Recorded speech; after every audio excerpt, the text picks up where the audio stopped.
Sambil bisa melihat mungkin masing-masing di laptopnya juga ya. Dicocokkan dengan jawaban yang kemarin, baik yang ketika khususnya yang dari tugas ya. Karena kalau yang ketika kuis kan mungkin banyak yang isinya untuk nomor 2.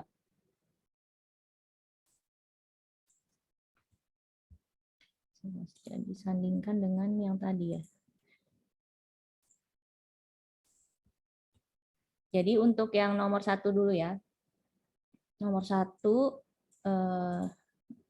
belum saya share. Bisa kita mulai ya? Sudah siap ya? Siap, Bu. Oke, baik.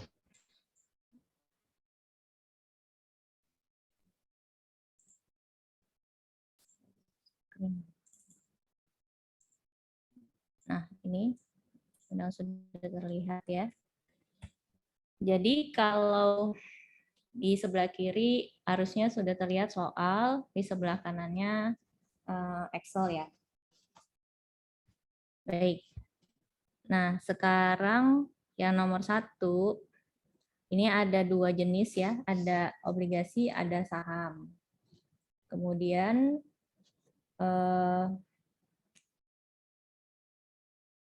di sini dikatakan variasi yang ada ya, variasi yang ada di sini dibandingkan dari praktikum kita yang kemarin.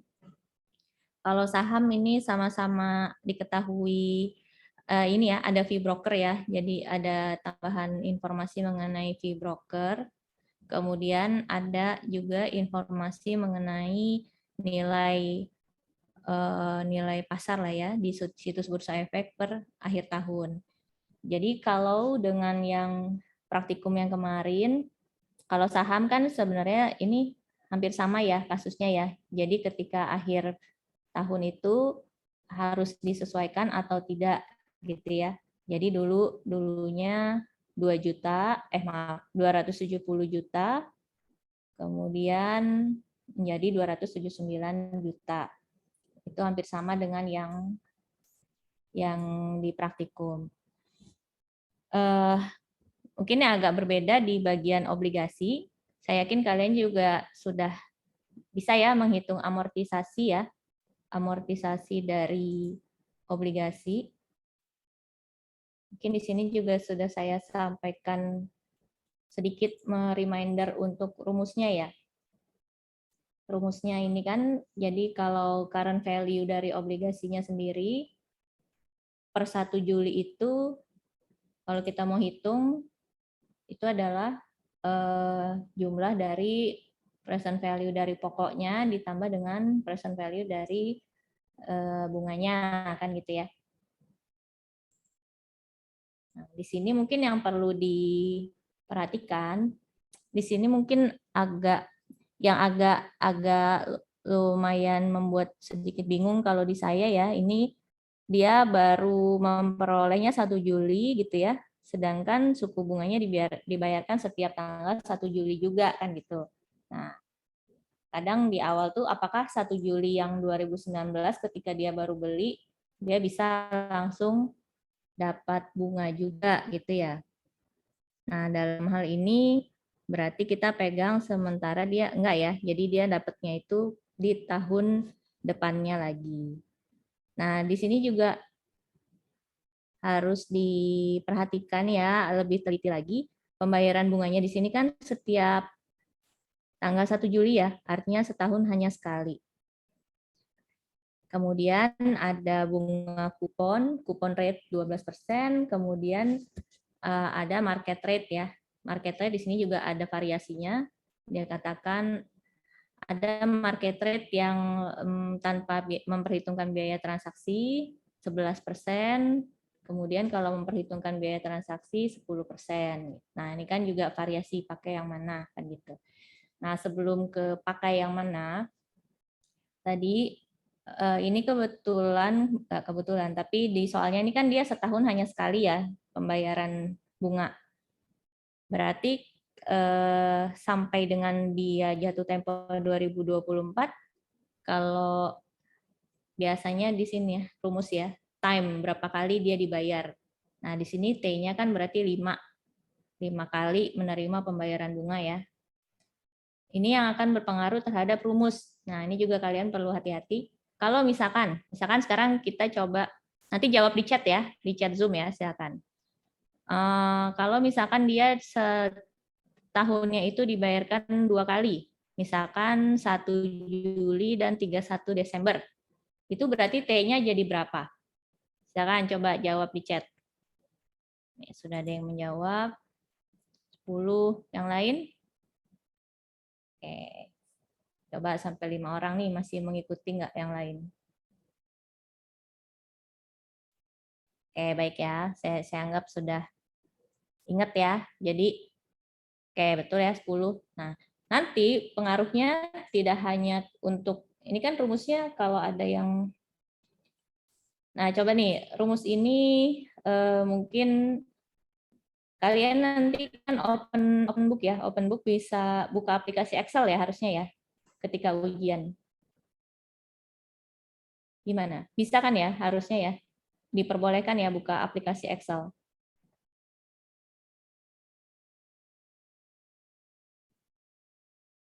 Kalau yang pas UTS kemarin kan soalnya di rumah ya, kalau sekarang kan nanti di kampus nih. Seharusnya sih diperbolehkan ya buka aplikasi Excel. Nah, mungkin udah mulai disiapkan aja. Mungkin bisa dibikin rumus otomatis nih, kayak saya gini ya. Cuman jangan lupa diganti nanti datanya. Kalau memang keluar soal untuk menghitung amortisasi seperti ini ya.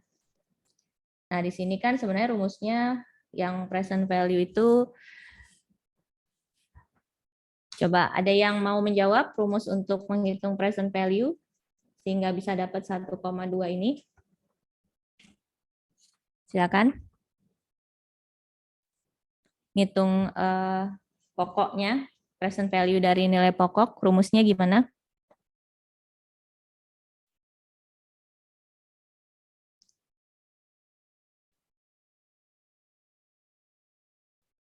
Ini kemarin yang nomor 1 kan kerja kelompok ya?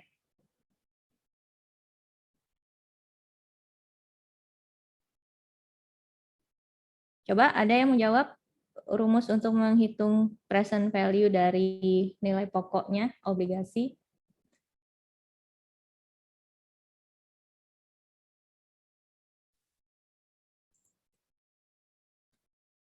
Satu.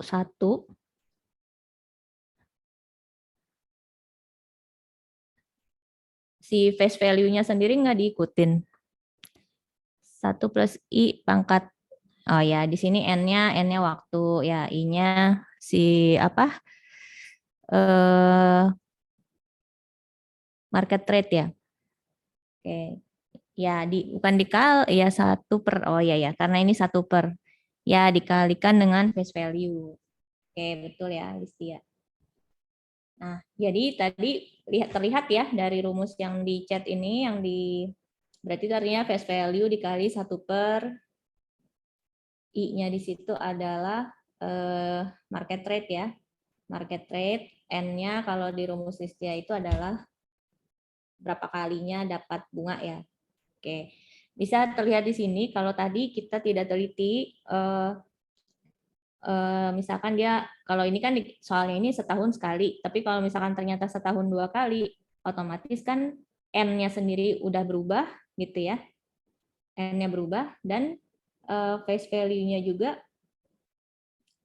face value-nya antara yang dibayarkan sekali setahun dengan yang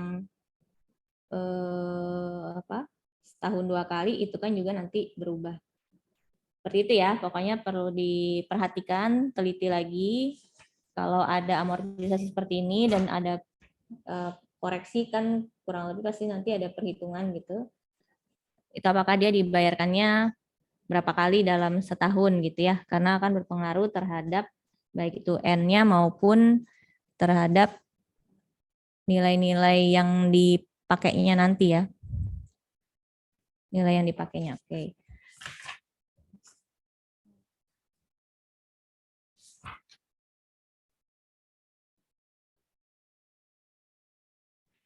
Ya, jadi baik itu, oh kalau face value-nya tetap ya, Face value-nya tetap, tapi nanti ketika menghitung penerimaan bunga ya, penerimaan bunga itu kan berapa bunga yang dibayar setiap kali pembayaran. Pasti beda kan antara yang kalau misalkan dia setahun hanya sekali, mungkin tadi 10%, tapi kalau setahun dia 2 kali berarti kan 5%, 5% ya, seperti itu. Oke, itu variasi yang pertama. Nah, kemudian selain dari perhitungan berapa nilai obligasi ya pada saat dia diperoleh gitu, di sini ada variasi juga terkait fee broker ini ya. Nah, ada fee broker. Di sini ada keterangan kalau yang obligasi ini adalah mendapatkan penghasilan bunga secara rutin. Artinya dia itu sebenarnya akan di hold ya, di hold sampai dengan mungkin jatuh temponya seperti itu ya. Tidak untuk transaksi mendapatkan capital gain. Beda dengan yang saham nih. Kalau di sini kan dikatakan saham ini memang tujuannya untuk capital gain. Jadi pada saat nilai harga sahamnya bagus, bisa jadi akan dijual untuk mendapatkan capital gain. Sedangkan kalau investasi di sini ada istilah apa, held to maturity lah ya, atau held for apa ya di sini ada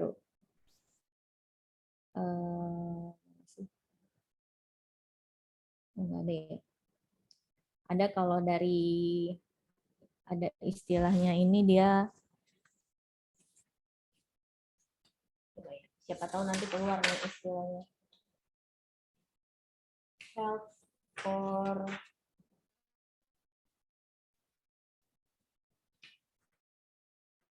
itu saya lupa for apa ya.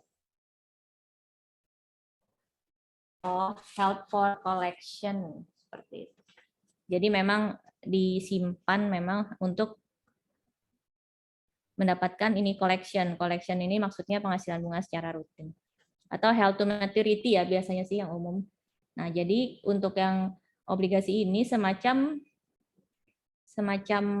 kan dua-duanya memang dikatakan aset tidak lancar ya. Jadi investasi yang obligasi ini karena bertujuan held to maturity gitu, dia seperti aset tetap ya. Sehingga ketika untuk perolehan aset tetap, bila ada biaya-biaya yang terkait dengan untuk memperoleh gitu ya, memperoleh sampai dengan aset itu bisa dipergunakan lah istilahnya seperti itu ya kalau di aset tetap ya. Sehingga si fee broker ini seharusnya masuk ke dalam kapitalisasi dari nilai obligasinya gitu ya. Nah, sebenarnya kan di sini ini menurut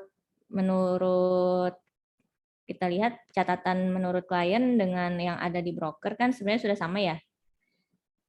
Tetapi ternyata ada fee broker lagi yang sebenarnya oleh si klien ini dibebankan menjadi beban administrasi gitu ya. Sedangkan secara konsep yang tadi dia held to maturity obligasinya, maka si fee broker ini bisa masuk ke dalam biaya-biaya biaya tambahan ya. Kalau di sini kayaknya saya udah sempat kasih tulisan biaya tambahan ya, biaya transaksi termasuk biaya tambahan. Apalagi dia bisa diatribusikan ketahuan ini untuk fee broker ini nih bukan gelondongan gitu ya, tapi sudah ketahuan oh fee sekian 77 juta sekian ini untuk fee obligasi seri A yang PT Tsunade. Jadi bisa diatribusikan ya dengan jelas kepada instrumennya gitu ya. Nah, sehingga ini seharusnya masuk ke dalam nilai dari obligasi. Nah, di sini sebenarnya terkait, jadi ini kalau langsung mau ditambahkan akan dapat juga. Ya, ini kan saya coba tambahkan ya, akan dapat sama angkanya, jadi current value dari obligasinya tuh 2,151 sekian ya. Nah, ini sebenarnya sejalan dengan konsisten nih keterangan di soal dengan poin yang nomor 4 nih. Kan market rate-nya itu ada market rate yang tidak memperhitungkan biaya transaksi, ada juga yang memperhitungkan. Jadi ternyata hitungannya sudah sesuai ya, bahwa si fee broker itu kalau biaya transaksi diperhitungkan, maka market rate-nya, ini kan si auditor ngitung nih ya katanya ya, auditor ngitung. Itu kalau mau diketahui berapa market rate-nya adalah 10%. Dan ini terbukti ketika menghitung di sini amortisasinya, maka kalau ternyata nilai obligasi yang kita dapat di sini dari mempresent value-kan pokok dan bunganya itu akan sama dengan penjumlahan yang nilai obligasi ditambah dengan fee broker. Jadi sudah konsisten keterangan di soal ya. Kemudian ini saya yakin semua sudah bisa ya membuat tabel amortisasi seperti ini. Nah, kita coba oke, sampai sini artinya kita membedah dari yang obligasi ya. Lebih kepada obligasi tadi variasinya ada fee broker, kemudian dia penjelasannya juga cukup jelas bahwa dia untuk held to maturity agar selalu dapat penghasilan bunga. Fee-nya juga jelas berapa ya, data-datanya juga lengkap. Jadi dari situ bisa menghitung amortisasi. Oke. Sampai di sini dulu kira-kira ada yang masih sudah sama? Sudah bisa dipahami atau mungkin ada yang mau ditanyakan dulu sampai sini? Sebelum kita coba lihat pertanyaan yang narasinya ya, penjelasan asersi-asersinya nih.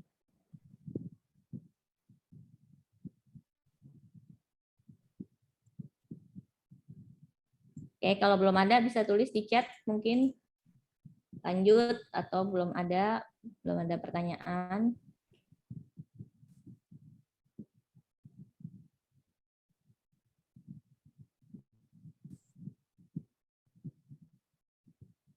Baik, 2 orang belum ada baik ya, lanjut ya. Nah, itu kita simpan dulu tadi ya, tadi elaborasinya intinya ada variasi-variasi yang bisa ditambahkan dari yang di modul praktikum.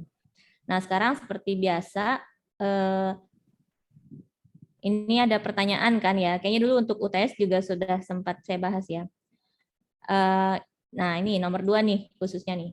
Identifikasilah prosedur apa yang sudah dilakukan dan asersi apa yang sudah diuji. Nah, ini kan pertanyaan common ya, pertanyaan yang biasa di ujiannya praktek auditing ya kayaknya. Di UTS juga kalau nggak salah keluar ya. Jadi itu kan gampang ya, dulu sudah ada triknya kan, kita lihat aja narasi-narasinya di sini. Apa sih yang dia pertama kali lakukan gitu ya. Mana coba jawabannya. Nah, nomor 2 nih ya. Prosedur apa sih yang sudah dilakukan? Oh, pertama dia wawancara. Komunikasi itu kan dia wawancara ya, wawancara dengan manajemen. Kemudian bisa langsung disandingkan dengan, biar nggak lupa gitu kan, asersi terkait transaksi dan asersi terkait saldo. Kalau yang basic banget dulu kan kita belajar terkait transaksi itu OCAC ya, occurrence, completeness, accuracy, classification, and cut off gitu ya.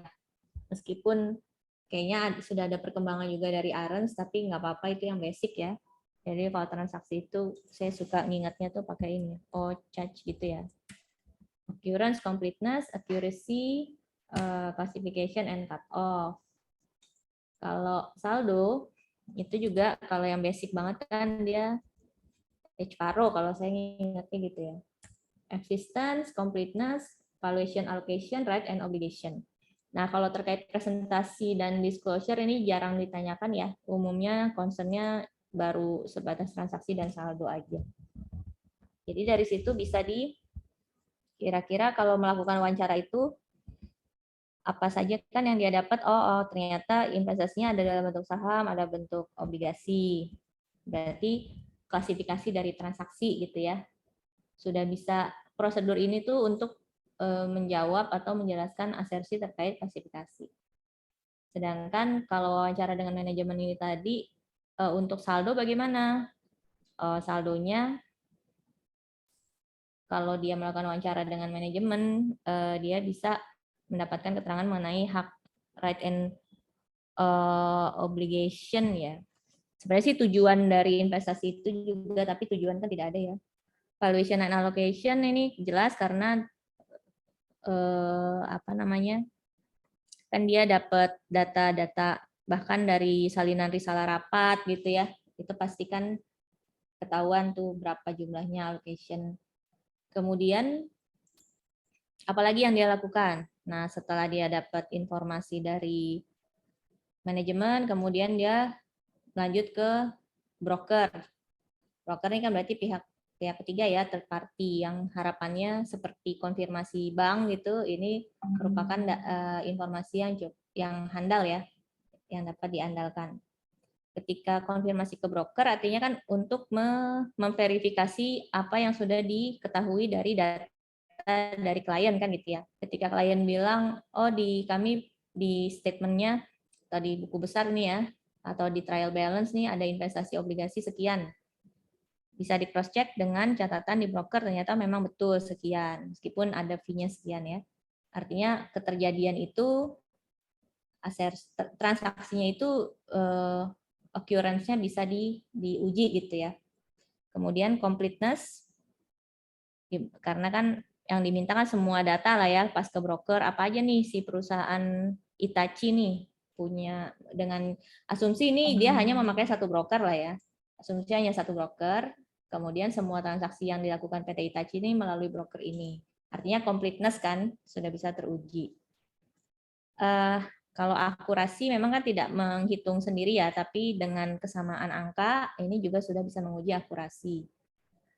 Cut off, nah cut off ini dari sisi pasti ketika menanyakan ke broker, yang ditanyakan kan pasti broker nanya ya, Bapak atau Ibu butuh data per tanggal berapa kan gitu ya. Oh, cut off-nya ini tanggal 31 Desember 2019. Jadi otomatis unsur cut off juga sudah tercover nih dalam konfirmasi ke broker. Itu dari sisi transaksi ya. Nah, kita ini lagi ya, merefresh lagi ya. Karena kayaknya pertanyaan seperti ini pasti keluar lagi ya. Asersi apa yang diuji, prosedur apa yang sudah dilakukan. Kemudian bagaimana terkait dengan saldo? Sebenarnya hampir sama ya, kan occurrence sama existent itu fitrahnya hampir sama ya. Ketika di broker ada catatan, berarti saldo itu memang betul-betul eksis ya, ada.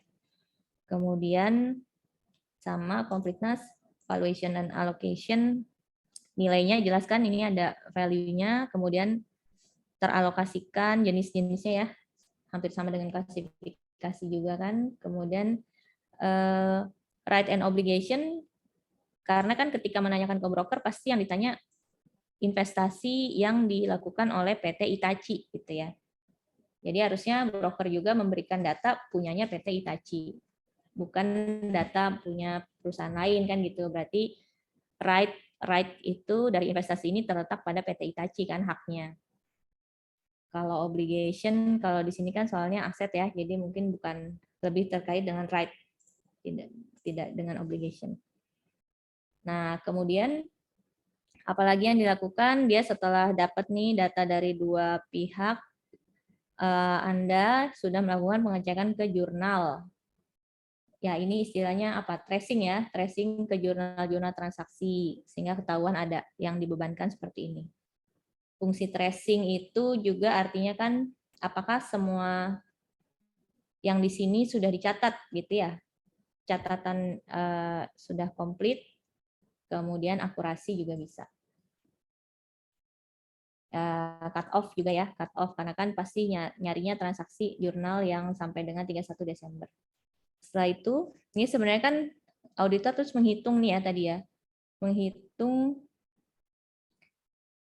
di sini belum ada ya. Ini masuknya lebih kepada mengecek harga wajar. Tapi melakukan perhitungan di sini sebenarnya lebih kepada memperhitungkan suku bunga pasar sih ya. Suku bunga pasar, ya kalau yang poin 4 mau dimasukkan, cuman ini kayaknya belum komprehensif ya, dia baru coba menghitung dari transaksi pembelian itu, dia berarti kan dari transaksi pembelian dia tahu ada data harga ini, kemudian ada fee broker gitu ya, terus dia menghitung lebih kepada bisa pengen tahu berapa suku bunga pasar saat beli gitu. Belum menghitung istilahnya komprehensif kayak tadi kan apakah sudah diamortisasi dengan benar dan sebagainya ya. Tapi kalau yang poin 4 mau dijawab juga nggak apa-apa.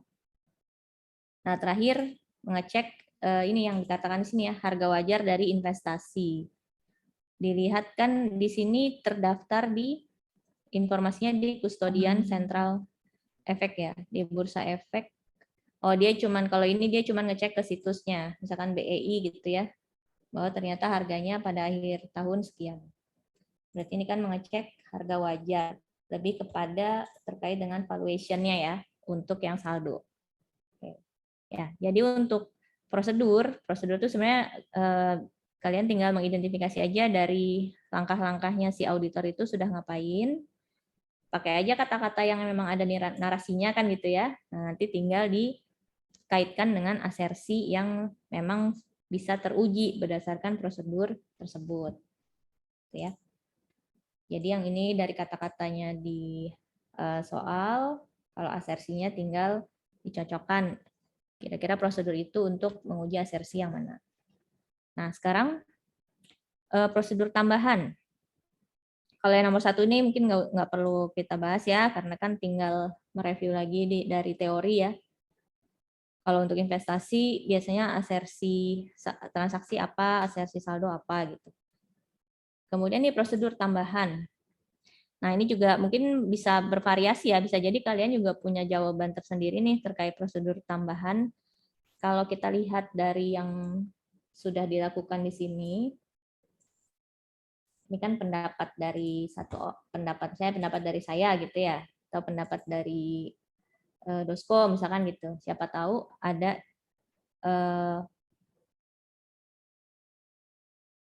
oh maksudnya ini kan yang dari soal ya kita identifikasi. Cuman prosedur tambahan ini siapa tahu kalian punya pendapat yang lain ya. Mungkin cara untuk mengidentifikasi kira-kira masih ada nggak sih prosedur tambahan lainnya gitu ya. Selain dari soal, nah dari sini kan ada informasi bahwa ini dia konfirmasi ke klien sama ke broker gitu ya, terus menelusuri men-tracing ke jurnal gitu, kemudian ke situs untuk valuation. Di sini kan ada juga informasi bahwa informasinya tersimpan di Custodian Central Efek nih. Sebenarnya ada pihak lain ya. Jadi kan dari broker itu kan hanya perantara, tapi apa namanya? Informasinya juga tersimpan di si Custodian Central Efek. Jadi sebenarnya ini bisa menjadi third party yang dikonfirmasi juga gitu ya.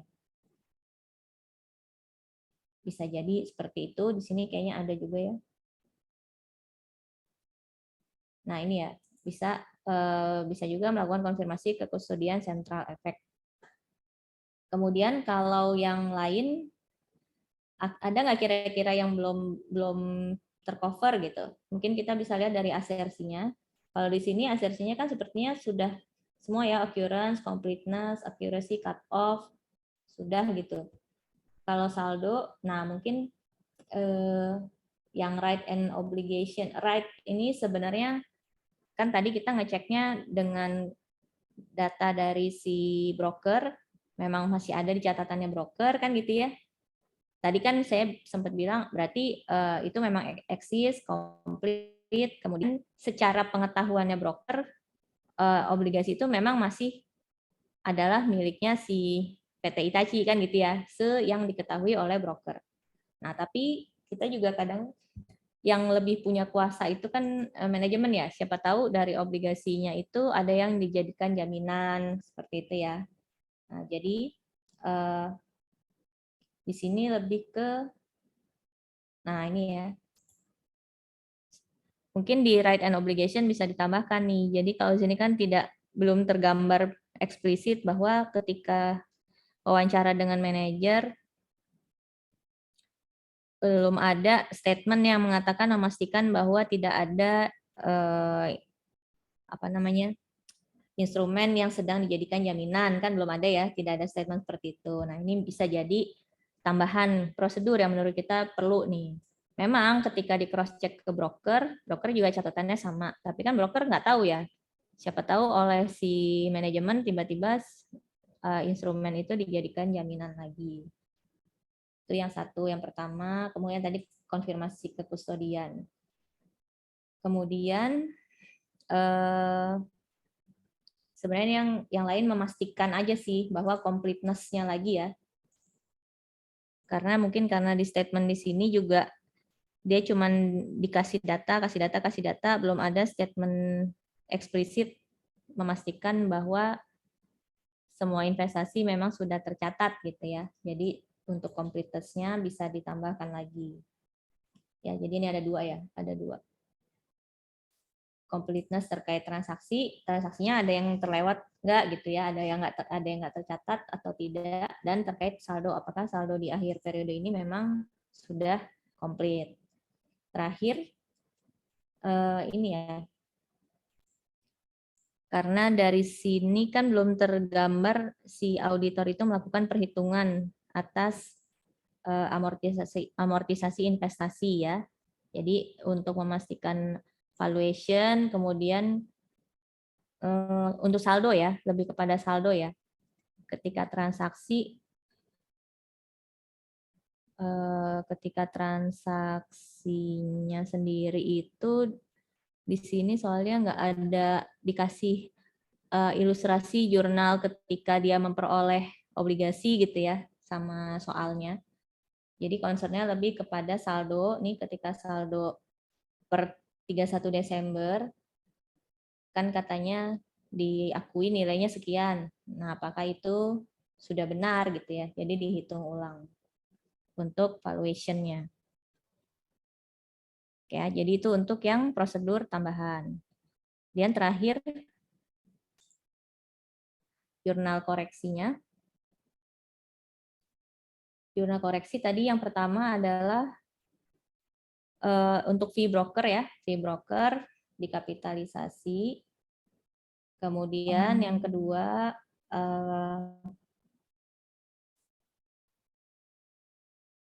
mengakui, nah dari perhitungan ini artinya ketika di akhir tahun, ini kan seakan-akan kalau di catatannya klien ini, dia masih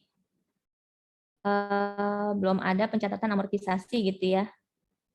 Karena informasinya kan terbatas hanya ini aja gitu, seakan-akan belum mencatat ada amortisasi ya. Belum mencatat ada amortisasi, maka auditor bisa mengusulkan adanya, dan bunganya juga kayaknya belum ya. Bunganya juga belum. Jadi mencatat untuk amortisasi dari premiumnya dan pencatatan bunga ya. Pencatatan bunga yang untuk sebenarnya baru didapat di tahun depan ya, 1 Juli tahun depan, tapi udah ada porsi 6 bulan yang bisa diakui gitu. Jadi piutang bunganya terdiri dari amortisasi dari si premiumnya dan pengakuan dari bunganya ya, yang 6 bulan. Ya, 6 bulan. Jadi kalau di sini untuk setahun, artinya kalau 6 bulan ya tinggal dikalikan setengah ya, kalikan setengah.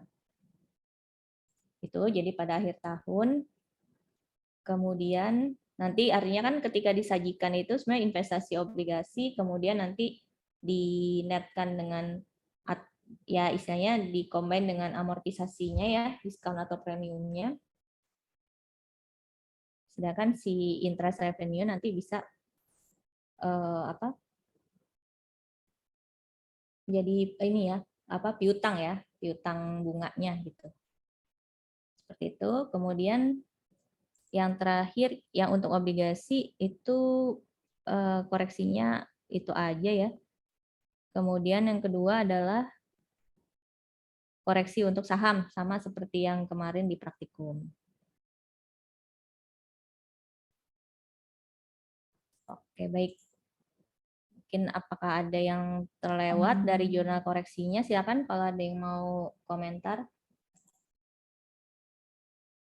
Apakah ada yang masih harus dikoreksi? Misalkan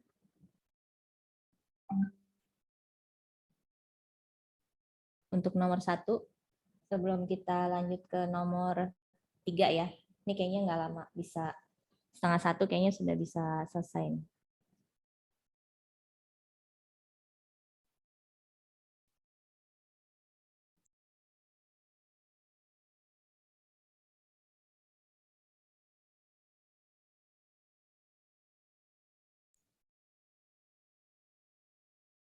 Gimana? Atau kalau ada pertanyaan bisa dituliskan di chat. Atau kalau sudah cukup jelas juga bisa ditulis di chat.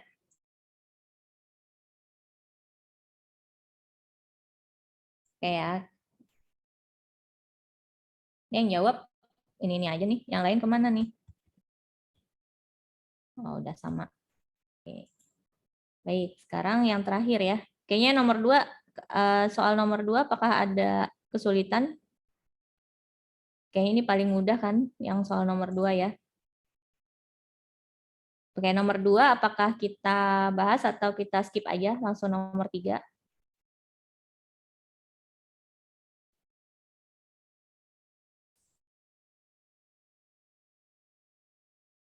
Nomor 2 ya tidak terlalu ada variasi ya.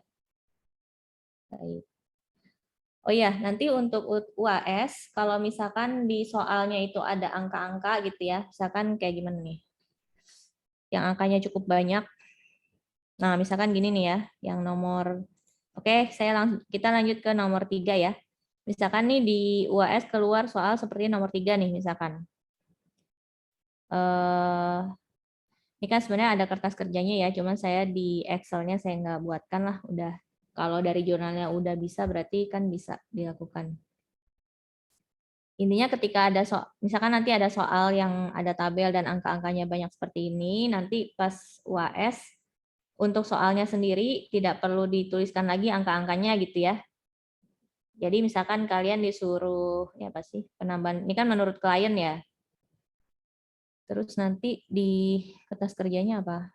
Per klien kemudian menurut berarti per klien yang 31 Desember itu harusnya di sini kan adalah tinggal memindahkan yang angka dari sini kan ya, yang totalnya 13.980 ini kan, ya kan, saldo per klien, saldo menurut klien per 31 Desember.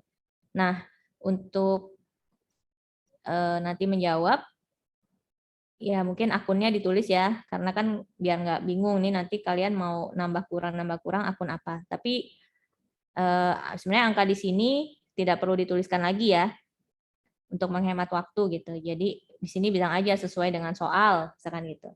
Tapi ya jangan salah nanti ketika di sininya di kolom per audit kan kalian harus menjumlahkan tuh harusnya. Meskipun kalian mungkin di Excel udah bikin kan ya, tapi jangan sampai salah angka gitu ya. Yang untuk per klien 31 Desember tidak perlu ditulis lagi, tidak apa-apa angka-angkanya. Itu ya, jadi biar tidak memakan waktu gitu. Baik, jadi yang nomor 3 ini sama ya variasinya dengan yang ada di praktikum. Ada beberapa kasus, jadi ada terutama ada yang trade in ya. Nah, ini yang nomor 4 ya, trade in. Ini juga sama persis kayaknya ya dengan yang di praktikum ya kasusnya ya. Di trade in sehingga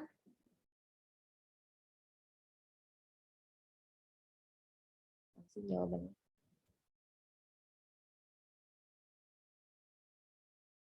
Ya, di trade in ada yang kecelakaan. Nah, atensi ini ya yang seperti ini kadang pada kurang teliti nih.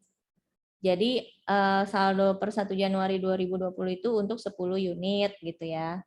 Jadi angka-angka yang ada di sini ini 1,1.500.000. Ini meskipun dalam ribuan ya sebenarnya. 1.500.000 ini adalah untuk 10 unit ya. Kadang yang kecil-kecil begini suka terlewat agar jadi perhatian. Artinya kan dan di sini 2018 2019 itu tidak ada pergerakan ya, tidak ada penambahan atau pengurangan aset. Sehingga akumulasi penyusutan yang di sini adalah yang sudah terjadi untuk 2 tahun kan gitu ya. Full untuk 10 unit. Nah, tinggal di 1 Juli dijual karena kecelakaan dan lain-lain ya. Saya rasa ini juga tidak variasinya nggak terlalu susah. Jadi kita tahu kita harus sesuaikan dulu berapa nilai dari mobil lamanya sendiri yang dijual itu kan. Di sini kelihatan akumulasinya. Nah, di sini terlihat kan akumulasinya itu belum belum termasuk akumulasi yang untuk 1 Januari sampai 1 Juli 2020 ya. Kalau nggak salah. Jadinya harus kita sesuaikan. Nah, di sini coba lihat. Sudah menjurnal sekian, seharusnya akumulasi penyusutan itu adalah 75.000 ya, 75.000, sehingga koreksinya ya tinggal disesuaikan aja yang kurangnya apa gitu ya. Nah, kemudian ini beban penyusutan yang untuk tahun 2020 belum dibebankan awalnya gitu ya. Jadi kita lihat ini beban penyusutannya 2020 belum dibebankan, kemudian setelah dibebankan kan ternyata per Juli itu akumulasi penyusutannya ya tidak 60 tapi 75 kan gitu ya. Sehingga jurnal untuk penjualan mobilnya juga salah gitu ya. Oke, jadi yang nomor 4 ini kayaknya nggak ada variasi yang sulit ya. Nah, yang nomor 5 ini juga sama seperti yang kemarin, bahwa ketika ada bunganya ini tidak bisa dikapitalisir gitu ya. Sehingga tinggal dikeluarkan saja dari nilai asetnya ya. Jadi nilai asetnya tinggal 200.000 nantinya seperti itu. Kemudian dulunya perusahaan sudah mengkapitalisir biaya bunga kepada aset sehingga penyusutannya juga sudah, nah ini ya 11.400 dia sudah masukin, dia hitung di sini. Nah ini tinggal dikeluarkan karena yang ada porsi dari aset yang untuk bunganya kan yang kita tidak akui gitu ya. Oke, jadi ini tinggal di offset lagi ya untuk biaya penyusutan sesuai dengan porsinya. Porsi dari biaya bunga itu tadi. Terakhir ya, jadi yang nomor 5 ini juga tidak ada. Yang ini terkait masalah cicilan ini ternyata tidak ada ini ya, tidak relevan dengan pertanyaan ya, jadi bisa diabaikan saja. Ini kan cerita ada bunga efektif, jadi bunganya ya fluktuatif gitu ya. Itu nggak ada relevansinya karena yang kita sesuaikan kan si bunganya sendiri, kemudian penyusutan. Bunganya dikeluarkan dari nilai kendaraan, kemudian penyusutan juga disesuaikan. Masalah dia nanti di sini soalnya kan nggak apakah misalkan ini belum mencatat pembayaran bunga, misalkan gitu ya, tiba-tiba ada yang menangkapnya, oh ini kan udah ada cicilannya dikasih tahu, tapi sebenarnya tidak ada keterangan juga ya bahwa belum mencatat pembayaran cicilan dan sebagainya. Tapi kalau misalkan dari sini terinspirasi mau menjurnal karena mengasumsikan oh perusahaan belum mencatat pembayaran cicilannya, ya bisa aja ya. Tapi kalau di sini memang enggak, perintahnya apa sih, jurnal koreksi yang dibutuhkan. Ya, sebenarnya kurang keterangan ya. Misalkan kalau di sini kalau memang disuruh menjurnal pembayaran cicilannya kan bisa dibilang pembayaran ini belum dicatat, belum di jurnal gitu ya. Tapi di saya sih tidak dimasukkan ya. Kemudian yang nomor 6, ini ada perbaikan pagar. Nah, ini kan terkait dengan bangunan ya, sedangkan ini pagar pembatas gitu. Jadi tidak mungkin tidak menambah nilai dari bangunannya sendiri gitu ya, sehingga tidak dikapitalisir, sehingga dikurangi nilai bangunannya dengan